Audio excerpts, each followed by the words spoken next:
30,000 people a year die from using ibuprofen or drugs like narcotics and the non-steroidal anti-inflammatories. 30,000 a year die from that.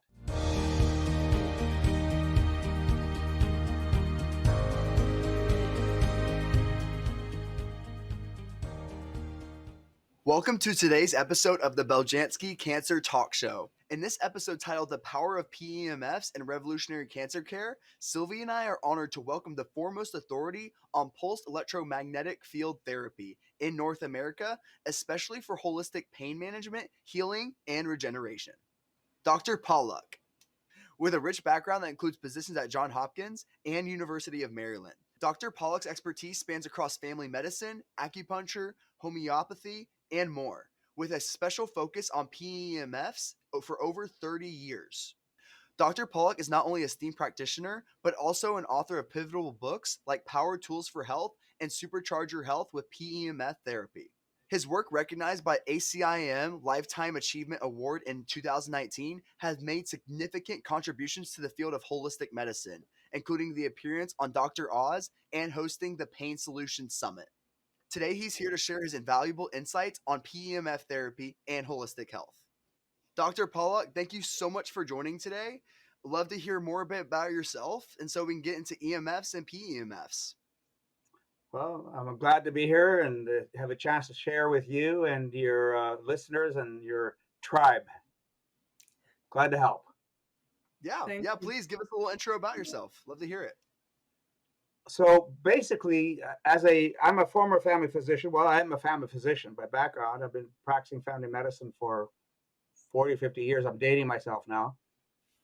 And I've been doing holistic medicine for like the past 20 years. I guess the reason that we're here talking is we're talking about my favorite topic, which is magnetic field therapy. And I've been working with magnetic field therapies for about 30 years, a little over 30 years now. So the question becomes, why? Why would a conventional medical doctor trained in conventional medicine be doing magnetic field therapy? Well, the answer is actually very simple. So I was a medical director and a chief of family medicine for a group of family physicians in the Northeast of the U.S. I built or grew from zero myself, to be the first one, a group of 14 family physicians. So the biggest family physician medical group on the whole East Coast of the U.S. And we all shared patients. We rounded them in the hospital on patients. And within a very short period of time, we had two people who got admitted to the hospital for gastric bleeding. One of them almost died. And the common denominator for those individuals was ibuprofen. So they were on chronic ibuprofen for pain. So I said, well, this is the definition of insanity, doing the same thing over and over again, not expecting negative results, as opposed to positive results. So I paraphrased Einstein. So what happens is that I said, well, this is crazy. I have to do something different outside the house of medicine. I couldn't do what everybody else around me was doing in medicine to deal with pain. That included narcotics and the non-steroidal anti-inflammatories, which cause lots of gastric distress. 30,000 people a year die from using ibuprofen or drugs like that. 30,000 a year die from that. So this is like, again, insanity. I said, well, what can we do different to manage pain that didn't create that risk for people? We were killing people for their pain management. Again, that's a form of insanity. So I decided to go outside the house of medicine, and I decided to study acupuncture. So I spent 2 years learning acupuncture, and I became basically recognized in acupuncture, qualified in acupuncture. But that was 2020. No, I'm sorry, 1990. 1990. I apologize. Time flies. 1990s, people said, "What's acupuncture?" Right? Stay away from me with those needles. Right? Not until Madonna was in the movies, and then Madonna had all these acupuncture needles on her back. They said, "Oh, well, then acupuncture is okay. If Madonna did it, it's okay." So I couldn't do acupuncture with needles, so I had to find a different way to do acupuncture without using needles, and I discovered magnets. So in the Orient, in Eastern Asia or Western Asia, they were using magnetic fields or magnets on acupuncture points. And I said, well, what's this? Why does this work? How could this possibly work, given what I knew about Qigong and Qi and acupuncture and those principles and philosophies? Well, as I dug into it, I began to discover there was relatively little science about it, but it worked. Magnets on acupuncture points worked. So why would magnets on acupuncture points work? I mean, they shouldn't really work. There's no really good reason for it. It's not acupuncture needles. As I dug into the science, I began to realize that they have other effects other than acupuncture. In other words, they had healing effects on the tissues directly. Magnets heal the tissues. Acupuncture needles didn't. Acupuncture needles treated the points, but they didn't treat the underlying conditions. So basically, magnetic field therapy began to show it had different promise, had different potential benefits over and above acupuncture. And I began to work with a doctor from Eastern Europe, and he introduced me to his research on magnetic fields. So he's an MD PhD from the Czech Republic, and he shared with me a manuscript of all these Eastern European studies that had been done over 30 years. So I was coming at this now already for a legacy of 30 years of research on magnetic field therapy. And so now I finally had the science. Here's the science about how magnetic fields work in the body. And there were tons of studies that showed all the different things that they could do in the body beyond the acupuncture needles and points.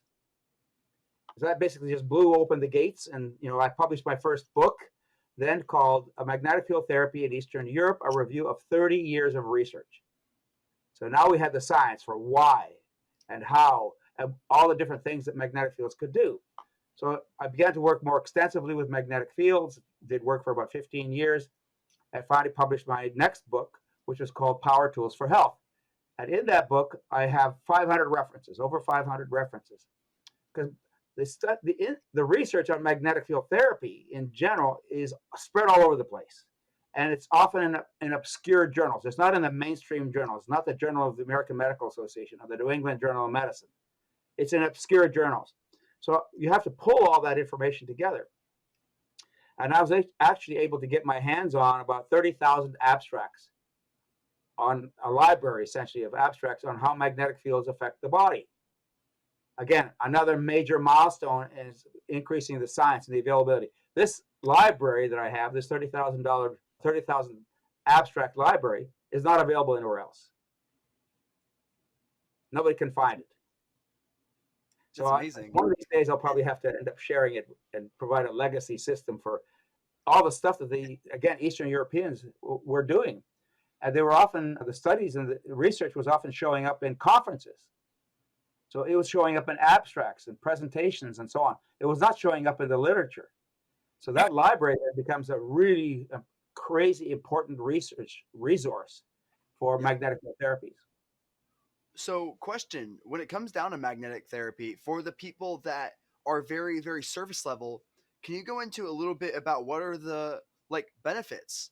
First of all, let's take a step back. Let's go through exactly what electromagnetic means. For someone that doesn't know a lot about that, how do you explain electromagnetic fields and how does that impact the body? I love to hear that. And I would like to add, many people, when they think electromagnetic, they think of their mobile phone. So how is that different from what we are being told, stay away, at least at night, from the mobile phone and so on? How come something which is perceived as negative and possibly induce cancer can become a therapy? Critical question, and that's the elephant in the room today. It was not the elephant in the room 20 years ago, but it is the elephant in the room today. We have to go back to basic principles. The electromagnetic force is the second force in the universe. It's the second force. There's a strong force, the weak force, and gravity. Those are the other forces. The biggest force of all is electromagnetic. Light is electromagnetic. Color is electromagnetic. The sun is electromagnetic. So everything around us, life, basically the basis of life is electromagnetic. That means that anywhere that there is charge or energy, there is electro, and every time there's charge or energy, there's magnetic component to it. You cannot separate the two. They go hand in hand. So a current flowing down a wire has a magnetic field around it. They're inseparable. So the question becomes, how can it harm or how can it help? Because it's electromagnetic, anything, everything in our body is electromagnetic. Our body's not chemistry, it's not tissue, it's electromagnetic. The electromagnetic allows sodium and chloride to dock together to form salt. If the electromagnetics doesn't agree with it, it can't happen. It controls everything. It controls the essence of life.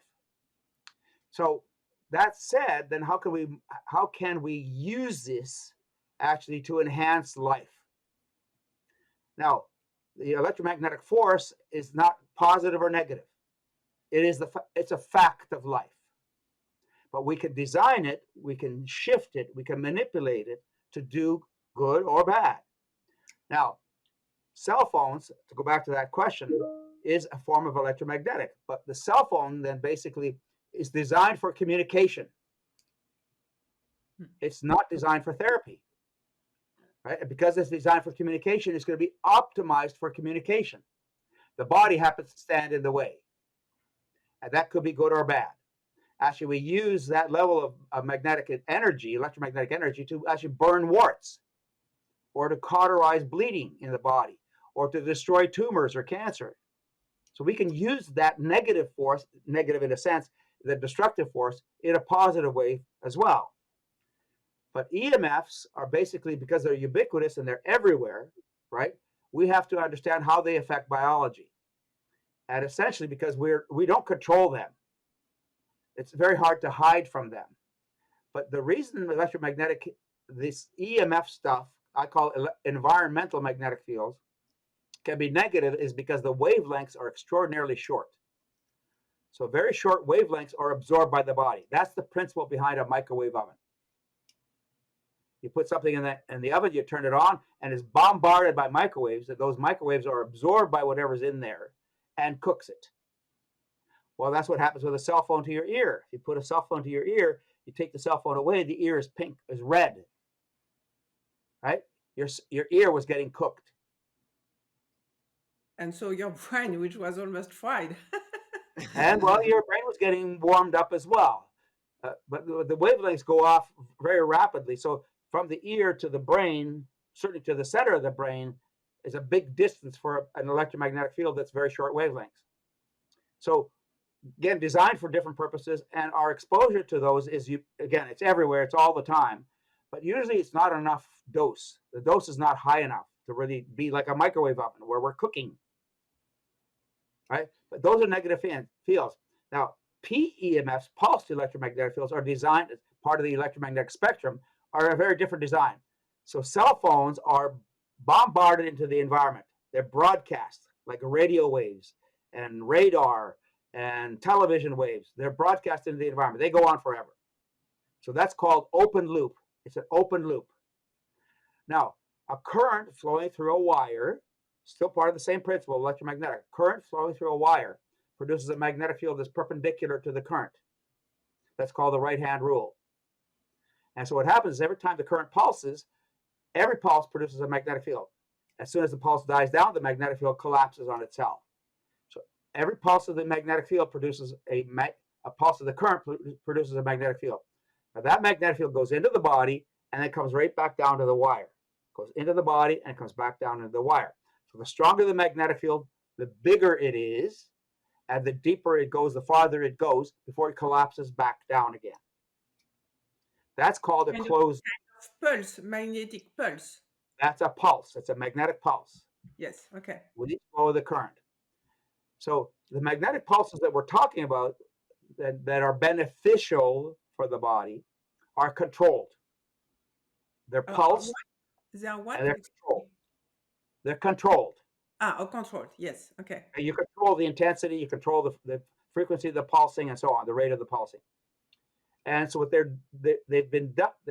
what we're doing with them is we've designed them to help the body. They're designed for healing.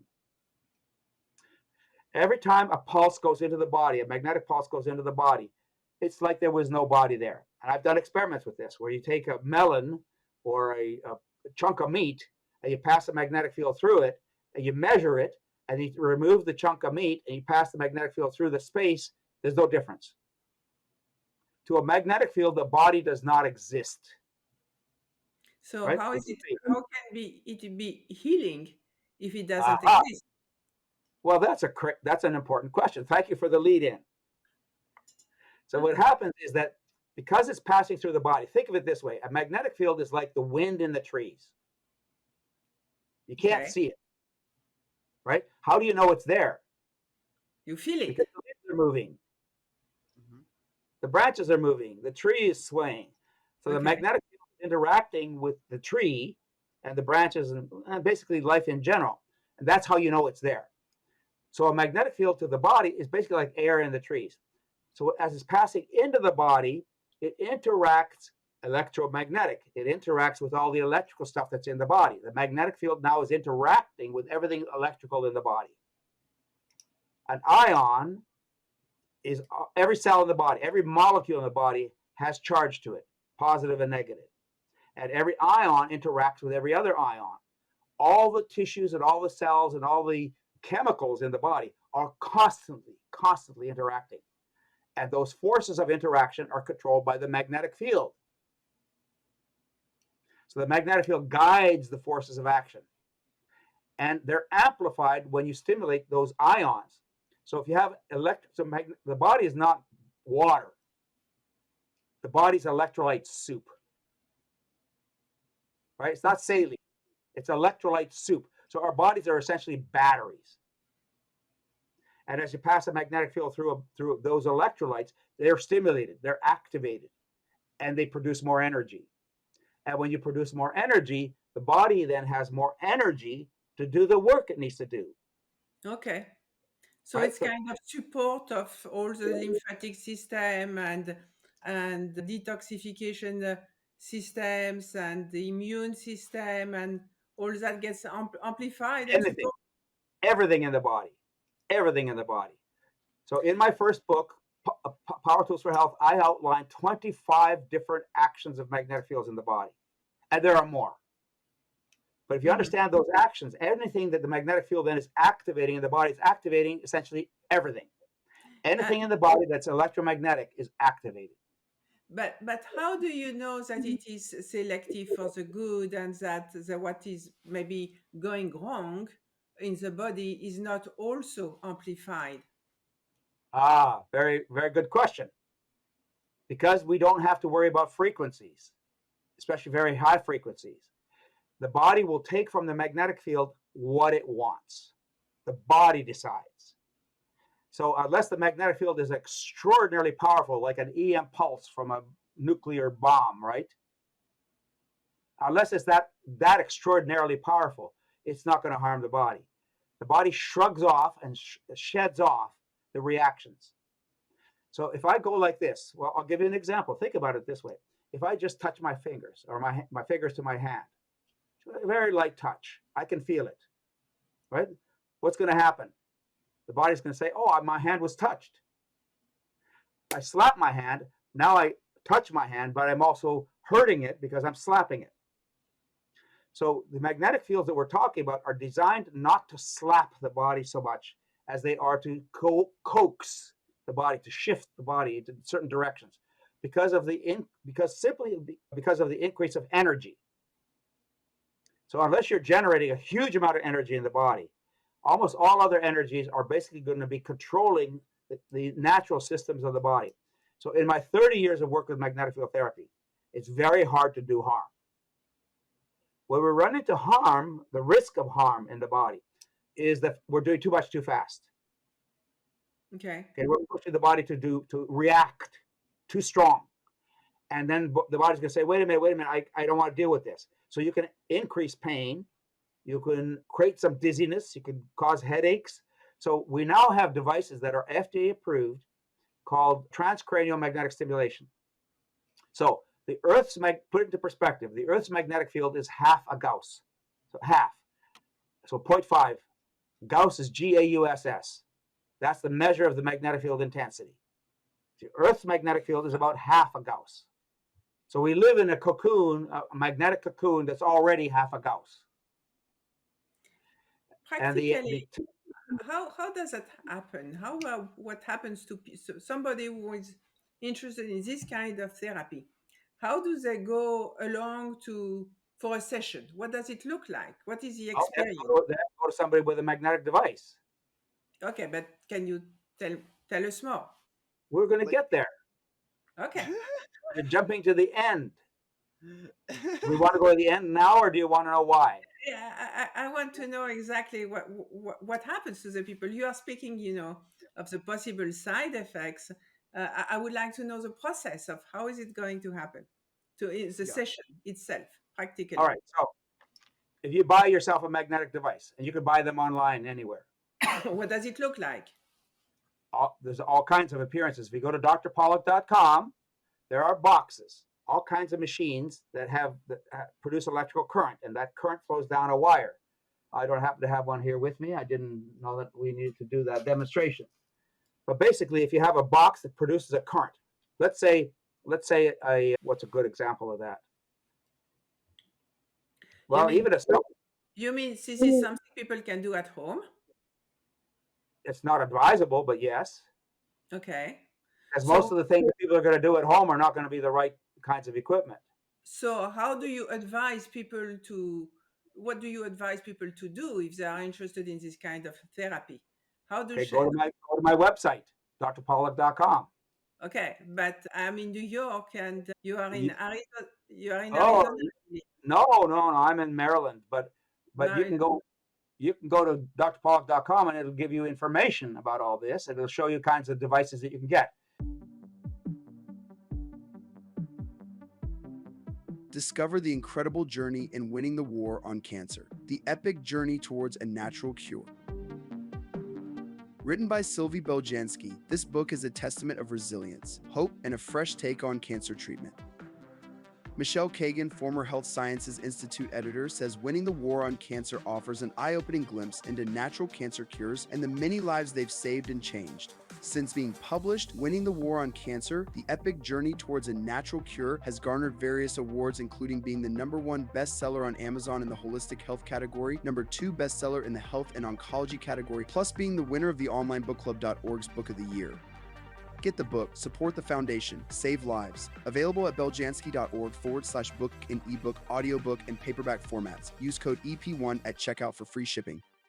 If you go on the internet and you do PEMF, just do a search on PEMF on the internet, you'll be very confused because there are lots of people making all kinds of machines and they're making all kinds of claims. And if you don't read my book or my books, you'll be very confused because it's all over the place. It's the wild, wild west. Magnetic field therapy is the wild, wild west. And Okay, one of the so reasons, pretend that I am the person. Okay, I'm interested in PEMFs. Okay, and let's say I have brain cancer. Okay, let's say I have some type of cancer. Okay, I have brain cancer. Right. And what PEMF would you recommend to me, and how would that process look like if I was a person with cancer and trying to heal that? What would you recommend next? all right, well, this is the Beljanski Cancer Conference, so we're going to get into that. So what you need to have is the right magnetic field intensity. Okay. You have to have the right strength magnetic field that's going to pass into the body to do the things that you need to do to a cancer in the body. Ideally, in many ways, what you want to do is make the body healthy first. If you make the body healthy, then the body does a lot of its own work. Now, you don't have to do the work. The body does the work. So you have to have the right piece of equipment. So there's an example. So you stop right there. There's an example. There's 5 different devices right there. And they're one among hundreds of devices that you could get. So you have to know what you're buying. You have to know the characteristics of the magnetic field. And then you have to know how to use it and how to use it and how long and so on. So you need proper education, not only in terms of getting the right piece of equipment, but in using it in the right way. Because if you don't use it in the right way, you're not going to get the benefits that you want. And you could spend $5,000 buying a machine that's not going to do you any good, fundamentally. So what would you recommend for me? It's really critical. Yeah. So what would you recommend for someone that had cancer? Let's say me. What would you recommend next? Okay, part of the answer to that question is what kind of cancer? Where is it? Brain cancer. What's the stage? So if you're talking about breast cancer, so what's the problem with breast cancer then? Like I said, brain cancer. I'm sorry, brain cancer. Fine, fair enough. So a big part of the problem, one of the benefits of magnetic field therapy is that it decreases inflammation. Huge component of the actions of magnetic field is to decrease inflammation. And research has shown us that what we need is about 15 Gauss. Remember, the Earth's magnetic field is half a Gauss. So you need about 15 Gauss at the adenosine receptor. So the adenosine receptor is one of the anti-inflammatory receptors on the white blood cells of the body. And where are the white blood cells of the body? Everywhere. So you need 15 Gauss at the adenosine receptor to optimally stimulate the adenosine receptor to decrease inflammation. And on my website, I have a blog about adenosine, inflammation, and pain, where you have tables and you have an explanation for why and how. And then what you have to do then is to figure out from there, okay, I need to treat my whole brain. If you need to treat 15 Gauss across the brain, there's another principle of physics called the inverse square law. That is, magnetic fields drop off very rapidly as you move away from the source of the magnetic field. So you have to calculate the dose of the magnetic field across a brain, or across a lung, or across a breast, or across a hip, or a liver, or kidneys, whatever. You have to calculate the dose for delivery. It's the same principle that's used in radiation therapy. When you do radiation therapy, the radiation therapist has to calculate the dose of the radiation that you need to treat deep into the body. And that's called the inverse square law. Yeah, right? Does your device do that automatically, or is someone going to have to No, actually do that no, calculation? not at all. You have to figure out for yourself what strength of magnetic therapy machine you need to treat where you're trying to treat. So across the skull, you're going to need generally about 4,000 Gauss to deliver 15 Gauss from one side to the other. Okay. All right. So And from there are tables that give you that information. You don't have to calculate it yourself. There are tables. which people would be able to help you get that information? Which people what? I'm sorry? Which people would be able to help you get that information? How would you know that? Or who would you contact to get that information? drpawluk.com. Okay, cool. Okay, There, got it. Okay, awesome. there aren't a lot of people. There aren't a lot of people who give you that information. So we provide those tables on drpawluk.com, and it's in my books as well. Okay, so just so I understand from a sequence standpoint, first I need to understand what type of cancer I have. Okay, and then I say, okay, I have brain cancer. Then next, I need to either contact you or contact some type of magnetic therapy specialist to understand what strength of these electromagnetic fields that I need to target in my brain. Correct. And then from there, I need to get a device to do this and put it on my brain. Is that correct? Correct. Okay. So now you can buy equipment for yourself, and the problem is that going somewhere for treatment is generally not going to be all that helpful, depending on your philosophy. But from my perspective of 50 years of practicing medicine, cancer never sleeps. Okay, when you remove your cancer, are you done with your cancer, or is your cancer done with you? Yeah, and there is all the preventive approach also. Exactly. So magnetic field therapy can be both therapeutic, but it could also be preventative. So when I treat somebody with cancer, like breast cancer, I'm not only interested in treating the breast cancer itself at the time, but I'm also interested in what happens 15 years later. Because the breast cancer at the moment is not going to kill you. You're not going to die from that. What you're going to die from is the metastatic disease that happens 15 years later. So it's folly to think of treating breast cancer as just removing it or just treating it at the moment. You have to include the concept that this is a long-term process and that you have to make the adjustments in your life to be able to prevent the future risk of dying from it. So that means you're going to have to do something, not only treat yourself at the moment, but then also treat yourself over time to be able to do the prevention that you need. And Gotcha. Usually you're going to have your own equipment, because going somewhere for treatment gives you a very short-term benefit. It's not a long-term benefit. That benefit may be days or weeks. I understand what you said about the inflammation and how it goes in and targets the adenosine receptors and decreases the inflammation to reduce the amount of cancer. What other benefits would it have when it comes down to targeting cancer, either preventative treatments or cancer, just any like, how else would it decrease the cancer as well? So, and that's a good question, and it's a complicated answer. And the reason for that is that magnetic fields in the body have, as I mentioned, at least 25 different actions. One of the actions is to reduce inflammation. Probably the most important action is to reduce inflammation.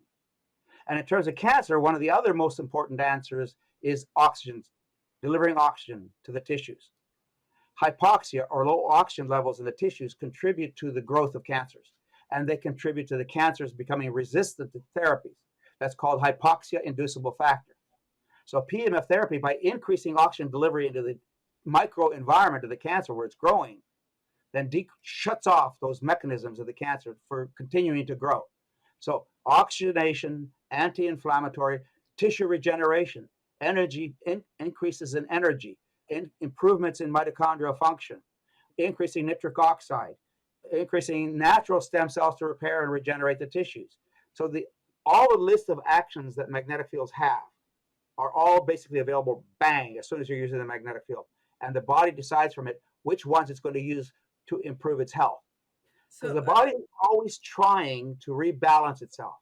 If it's out of balance, it's trying to rebalance. The magnetic fields help to rebalance. So a lot of people generally who have diagnosed with cancer, they start with conventional treatments because that's what the doctor or the hospital immediately recommends. And then after a while, they see that they are exhausted or they are by the conventional therapies and they start looking at something else. How does that work? I mean, your approach with a body which is already exhausted by conventional treatments, are you able to build it back? I mean, to its former energy level? And how does that work with other treatments, like as a conventional treatment? People are also continuing their chemotherapies and so on, or moving to non-conventional or let's say holistic therapies. Well, one of the basic actions of magnetic fields is to open cell membranes. When you open cell membranes, think about it this way. You're throwing the windows and doors open in the house. So what happens is the waste in the house, the pollution in the house clears out. At the same time, you're bringing new energy into the house. You're bringing new oxygen into the house. You're airing the house out. So that happens in the body. The cells of the body that's happening at the same time. Both those actions are happening together at the same time. If your energy is depleted, if you're depleted in ATP because your body's been fighting not only the chemo, not only the surgery, not only the radiation, but also the cancer, then your body needs to build energy. Well, magnetic field therapy increases the energy production in the cell. But you increase the energy production of the cell, then basically creating a healthier cell, which then becomes more resistant to the harms from all these other therapies. Right? So magnetic fields help the body to amplify. Now, if you're coming to the process very late, if you're stage 4 and you're on death's door, you're basically going into hospice, it's kind of late. Magnetic fields are going to help you to basically feel better temporarily. But ideally, you want to start as early as possible in the cancer process. Right? It's like anything else. Supplements do the same thing. If you're adding supplements way too late in the process, it's not going to help a whole lot because it's too late. The cells are too damaged, the body's too damaged, the body's too depleted. Now, magnetic field therapy helps nutrients, helps supplements, helps nutrition all get into the body better because you open up those cell membranes. So now everything can get into the cell better and then help the cell to become healthier and resistant. So that's one of the key aspects. So virtually any kind of therapy that you do in addition to magnetic field therapy is made to work better. And the side effects from chemo are reduced. And in addition to that, research is showing that a lot of the chemo actually is toxic because we give too much. And the reason we give too much, medicine gives too much, is because they don't know how much to give. And if you do magnetic field therapy, research shows you can maybe reduce the dose by half. The problem is convincing the oncologist to reduce the dose by half. Yeah. Right? But it doesn't matter. If you use the same dose and you do magnetic field therapy. Oncologist is making too much on money and to listen to that. There are games that are being played with all that. If you go to an academic medical center, they're going to save their money to do the research drugs. If you go to a community oncologist, they're gonna do the IV therapies because they make more money off the IV therapies. They're not going to give you the oral therapies. So it's an economic, farce, if you will. Unfortunately, yeah. Unfortunately, that's the way it is. So you're probably better off going to a university medical center because you're going to get the oral stuff, but then they're going to try to push you into a trial. Yeah. And so going into that, so the way I understand it is the benefits of electromagnetic therapy are the reducing inflammation, repairing the tissue, and then also reducing, I think it was reducing the oxygen going to the cancer itself. No, Did I increasing get the that oxygen, right? increasing the oxygen going to the cancer. What drives cancer is the lack of oxygen, which is why cancers have angiogenesis, why they grow blood vessels. They're trying to increase their supply of oxygen. Magnetic field therapy opens up blood vessels, so it delivers more oxygen, it delivers more nutrients when the blood vessels are open, but it turns off that HIF in the cancer. It turns it off, so the cancer stops growing. And Russian research has actually shown this with breast cancers, that you can dramatically reduce the cancer size just with magnetic therapy by itself. And they've done research before and after chemo, before and after radiation, and before and after surgery. All of these techniques of dealing with cancer all get better with magnetic field therapy. And there was one. Have you seen some specific synergy and benefits with either some modalities or some nutrients or some things work well together with what you are doing specifically well? Yes, again, some of the Russian research found that, again, adding magnetic field therapy to radiation makes radiation work better and protects the person. Adding magnetic therapy to oxygen therapy makes that work better too. Hyperbaric oxygen has a limitation in terms of how much you can deliver in the body. And you have to keep going to a hyperbaric center to get that done. If you own a magnetic system at home, you're able to deliver oxygen better into your tissues every day, multiple times a day, in fact. Right? So in the long run, you're taking care of yourself better. IV vitamin C works better.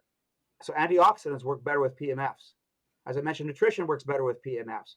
Infrared works better with PEMFs. Red light therapies, laser, all of these things work better with magnetic field therapy. One of the key reasons magnetic field therapy works so well is it goes all the way through the body. Nothing in the body stops the magnetic field. Even metal in the body bends the magnetic field, doesn't stop it, it bends it. So that's the key. That's the key difference between magnetic field therapy and most other therapies. You can do it at home. You can do it multiple times a day, and you can combine it with almost anything, right? And doing it every day is really, really, really, really, really, really, really important because, as I said at the beginning, cancer never sleeps, right? So if you do a therapy now, what happens an hour later when the benefit of that therapy wears off? Now you got a gap between the time that you did that therapy and the next time you do it. And we can't allow gaps. You don't want to have gaps, especially at the beginning or especially in severe cancer, like stage 4s or stage 3s. Yeah, So, I believe it's probably extremely reassuring for people also to know that they have a machine at home and they can take care of themselves every day rather than just, having a visit to an oncologist like every other month. And knowing that you do something for yourself every day is also, I believe, emotionally very satisfying. Do you have any way to measure? I mean, is there any way to measure patients doing using your machine compared to other patients? so you can measure the effects of magnetic therapy in the body in a lot of different ways. I mean, you can use thermography. You can use heart rate variability studies. You can do virtually anything that shows how a body's functioning, including biochemistry. So you can measure biochemical reactions. You can measure C-reactive proteins. You can measure the cancer markers. So you can see the impact of the therapy on these different indicators. So because it's basic biology that's working through a basic biological approach, it's not a specific approach. It's not a specific molecule having a specific mechanism, right? This is more ubiquitous in terms of supporting the body's functioning. Okay, so that's something. I mean, every time you have a blood test, you can see that you are doing better, and that's also help the healing process at large. Exactly. If you're engaged in it mentally, psychologically, spiritually, and hopefully, and so on, then yes, that adds to the therapeutic benefit and value. And if you decrease your pain, so we're not just treating the cancer, we're treating the person, treating the whole body. So if you have a pain in your big toe, if you have gout, that's going to sap your energy, right, to help you to fight a cancer. If you have a heart disease, it's going to sap your energy. If you have liver problems, you're going to sap your energy. So anything that you can do to heal the body in general, so because it's so ubiquitous, it acts in so many different ways, anything that's going on in the body is going to benefit from it. Very Yeah, good. that's amazing. And then, yeah, Dr. Pawluk, thank you so much for your time today. I know we can go on for this for 7 more hours. Thank you so much for everything you just said. Please tell the audience how to find more about you, about your book that you have, your website. Please tell the audience how to find you. All right, that's so several things. Number one, again, basic education, because there's a lot of misinformation in the internet, and usually it's information but from people who are selling machines. And very often they're selling machines that are inadequate for what they are intended to do. So read as much material as you can. Some of the best education that we have is on drpawluk.com, drpawluk.com, and then the 2 books. If you want the science, you can geek out on the science with Power Tools for Health. If you just want to know how to use it, you say I just accept that Dr. Pawluk knows what he's talking about with the science. So then you go to Supercharge Your Health with PEMF therapy. On my website as well, I have a lot of education, and I have videos, lots of videos. I also have ebooks. And one of my ebooks is PEMFs and Cancer. If you want, you can email us at info@drpawluk.com and say, Dr. Pawluk mentioned on this podcast that I could get access to the Cancer, PEMFs and Cancer ebook. So the ebook is a big book. It's got a lot of information in it.